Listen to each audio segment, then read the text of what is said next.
the beginning of your career in Youngstown. It dates back to when you were a kid, right? 31 years ago. Your career started as a kid. Yeah, definitely. I opened something new when I was 24 years old on the corner of Belmont and Catalina. For you as a kid, one of your favorite things to do was? Plan parties. I think I've told you that story before, Yeah. is after a couple years of having something new, it hit me, and I had this memory of when my neighborhood friends were not available to come out and play, I would plan parties in my backyard, so yeah. You did a pretty good job, I think. Yeah, that's kind of cool, isn't it? Yeah, it really is. Okay, so when you are, if you look back on your career, some of the biggest highlights and the biggest moments, maybe the things that changed you along the way. Sure. You know, we've been really blessed to be able to do a lot of really high-end events, but those aren't always the events that made an impact in my career. Clients like Flora Cafaro, who is probably the third person that ever walked into our retail store and came to us and said, hey, I think I want you to do a birthday party for me. And that relationship with her, she actually is the one who got us moving and going and helped me create a name of something new in our community. In fact, right before she passed away, my book came out, and I was smart enough and clever enough in some odd way to make sure that I honored her in the book. And then about a month after the book came out, she passed away. So it made me feel very good that I was able to honor her in that triumphant challenge that it was to create the book. But so she was very, very special to me, and that was a big part of my life starting our career here in Youngstown. You know, we've been lucky to do the Rock and Roll Hall of Fame and the opening of Ahuja Medical Center, and we've done work for LeBron and Heinz Ward and all of those wonderful opportunities that we've had. But I will tell you, so many people ask me, like, why are you in Youngstown? And I've had that for 31 years in my life, people asking me that question. And my routine comment is, it's nice being a big fish in a small pond. And sometimes people think that that's a little egotistical, you know, to say that, but I truly believe that. You know, we are doing things in Youngstown that no one is really doing, and I like the fact that we're doing them here. We do a huge amount of work in Pittsburgh and Cleveland. The Pittsburgh office just opened a year ago. We have now our satellite office in Florida. You know, we are traveling a lot with our business, but it's kind of nice to know that it's all really being created in Youngstown and now in our new space that we just talked about. Right. So when you I'm going to hit on the book just real quick because I want to go back to it. The name of it and why you did it. Sure. So the name of the book is It's My Party, and we wanted a book that was not just a beautiful coffee table book, but we wanted it to tell a story. So it's 18 chapters of really great events from large to small, but each chapter tells a story of what our challenges were, how we conquered those, what I learned from them, and it really kind of goes through the whole experience of how I design parties, why the choices I make, good choices, bad choices, right. And it really does tell a nice story, and that's what I think makes it different and special, is that it's just not a pretty book. I wrote the book because I've talked about writing a book for a long time, and so many of my colleagues in the industry have written books, and what that's done, you know, you don't write a book to make money. I was told that by many, many people in our industry, and that's very, very true. But what it does is it did open a lot of doors for us, opportunities that we might not have had unless that book happened to maybe show up at a client's home and they opened it, and it opened the door to get us in to prove what we can do for your event. And so it's opened up a lot of doors, and that's really the real reason we wrote the book. Got it. So when you say that you have satellite offices in Pittsburgh and you've done these huge events, and we have the satellite office down in Florida now, to be right here in this space, right, with this person, yeah, with these people. Yeah, it's really very special. I mean, obviously, when the new hotel opened, when Mark decided that he was going to open Bistro here, you know, everyone in town was so excited about it, especially me, because I'm Mark and I are so much alike in the fact that we see bigger things for Youngstown, and we see things, I hate to use the reference out of the box, but we really, that's the only way to put it, is that our mind is bigger than sometimes our checkbook. And we just try to figure out how are we going to make this happen. So when he took on this endeavor, and he actually walked me through it before there was anything in the space, and he's pointing things out to me, and it just looks like a bunch of mess to me. It's nice to be able to work with someone who has that big vision, and sometimes we play off of each other. Even when we start talking about the Christmas decorations for the space, yeah. He's like, "What about this? What about that?"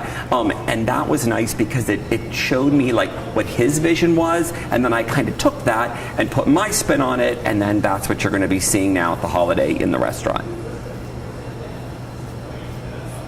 Do you ever get tired of Extremely. looking at glitter and bulbs and things? You got glitter on, you're sweating, all and you've over. got I know. glitter I'm sweating. all over you all I'm the sweating. time. There's glitter in my belly button. You still do all of it. Yeah, we really do. I'm very, very involved. I'm very, very involved with my team, and I've got a wonderful team that's working really, really hard. But there's something if. Every piece that goes out of Joe Mineo Creative has to have my stamp on it. And the fact that I might not I definitely don't make every piece that goes out. I would never be able to do that. But I always have to be overseeing it because there's a certain aesthetic that I'm looking for. And training the team to understand what it is that what I want to go out is going through my eyes. In fact, we just were doing the Marriott in downtown Cleveland yesterday, and I said to one of my new employees, I need you to see through my eyes. So you have to understand that what that you just did there, the reason it's not right is because this and this and this, but I want you to understand why. Because if you're going to work for me, you have to look through my eyes. And then what I hope is that you'll see what I bring to the table, then you take it and you put your spin on it. And then, it'll really educate you for what your next possible job or your next career is going to be. Because I'm certainly not going to do this for the rest of my life. Are you proud? Oh, am I proud? I'm very, very proud. I think it's a blessing and a curse that I don't stop, and I'm never quite satisfied. The book, the moving to Aspinwall in PA, the Florida office. Now we just bought the building on Industrial Road and renovated that for a year to what it is now. So we're 20,000 square feet all in one building. Where months ago or a year ago we were in many, many different spaces. So I never really am satisfied to be able to stop and say, I think I'm done. There's always something. And I think Mark's that person too, isn't he? Mm-hmm. So, he's always talking about the next endeavor and what's he going to do next. And I think to myself, oh my God, aren't you tired? But then I think to myself, well, he probably think of that about me too. Like, aren't you tired of all this? But I think it keeps us moving and going. And that's kind of why our careers are where they are. But yet we're never satisfied. We're never really satisfied what the next thing is. When people walk into this space, this is still our first year in this restaurant. Right. And it's still a huge statement in downtown Youngstown. When you see people walking in off the street, bundled up, and they walk into this space, what are you hoping they leave with? Sure. So obviously, if you've been to the bistro or if you haven't, you're going to experience, the great food, the great staff, the beauty of the space. Now it's a cherry on the sundae because Mark made it very clear to me, I want to blow it out.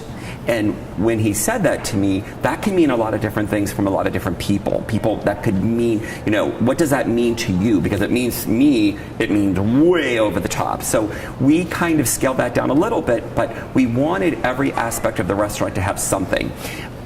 I like to design Christmas as if I'm looking at a store window.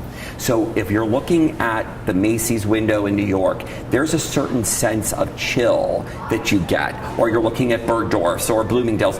That magic of looking at a window is what I was thinking about when I was designing this space. So when you're having dinner and everywhere you're looking, you're seeing some part of design, it's getting you in the mood. That's what's very special. the space, the restaurant is so new that I wanted Christmas to be very special, because I hate to say it, but most restaurants in Youngstown or anywhere don't do this level of design for the holiday. So because Mark gave me that opportunity, I'm thinking we got to blow this out, and I want it to really be magical, because that's certainly the word that we should be using for the holidays. Anything else, Joe, that I'm not asking about? Gary, you're in love. Gary, I'm in love. So it's 4 years. We'll be married for 4 years. It's just hard to believe. And, he's doing great. We were actually just here about a week and a half ago, sitting in that corner there. And I was looking around, and he's like, what are you looking at? I said, well, I think I'm going to add more decorations over there. And I think I'm going to add, So he knows how my mind works, so he just laughs. But he's doing great. He's going to come in tomorrow for Thanksgiving. I love you, you know that. Love you too. Forever. Forever. I think that's it. I think that's it. That's probably more than enough, huh? Legacy. Can you get a two-shot, maybe? Oh, you do that. All right. Yeah. Legacy. How many, the legacy of Joe Mineo Creative. How do you how do you determine that? I don't think about what's going to happen to Joe Mineo Creative when I retire. I probably should be thinking more than I am, because I'm in it right now, right? And there are a lot of things, I'm 54 years old. There's a lot of things that are going to happen in this career before I decide to end my career and to retire. So I think because I'm focused on those components, I don't really focus on what the end outcome is. They often say it's tricky to have your name on your company, right? Martha Stewart is Martha Stewart.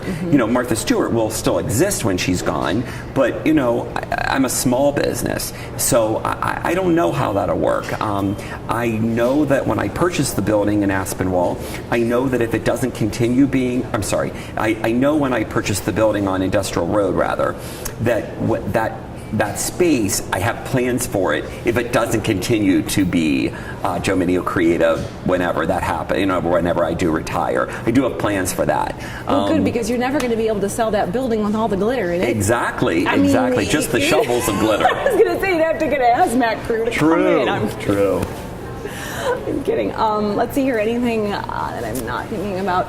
You absolutely had a few years there. Cancer was something. Sure. So it's been 2005 since I had stage 3 lymphoma, which they gave me a year and a half at the time.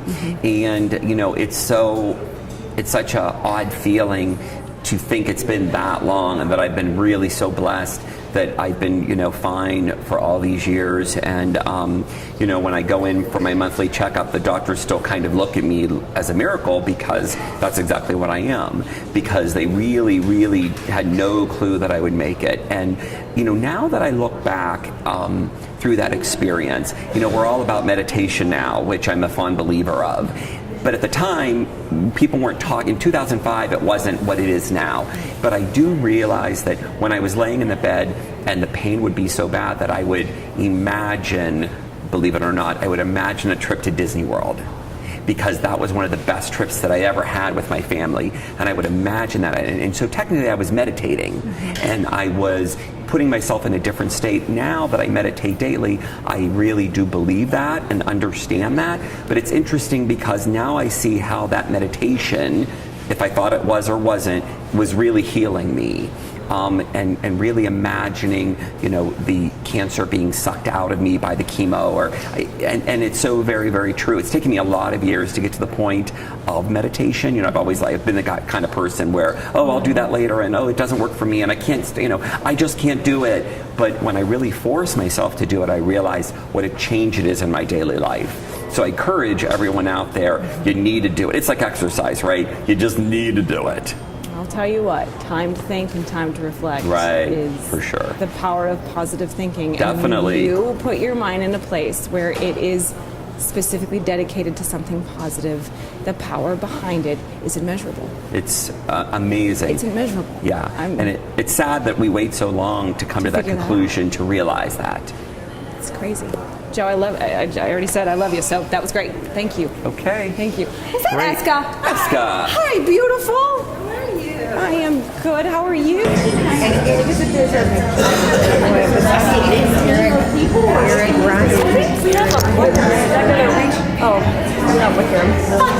Eric Ryan.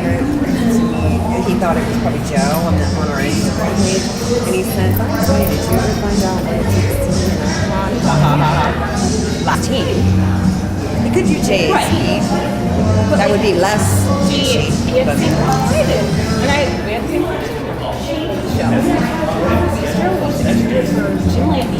Tight shots of things, and then I want people to be able to experience them when they get here. I don't want to show them a restaurant all that, right? That might be too much of a reveal. No, I want to see a little bit of that, Ron. Give me some shots just for safety, please.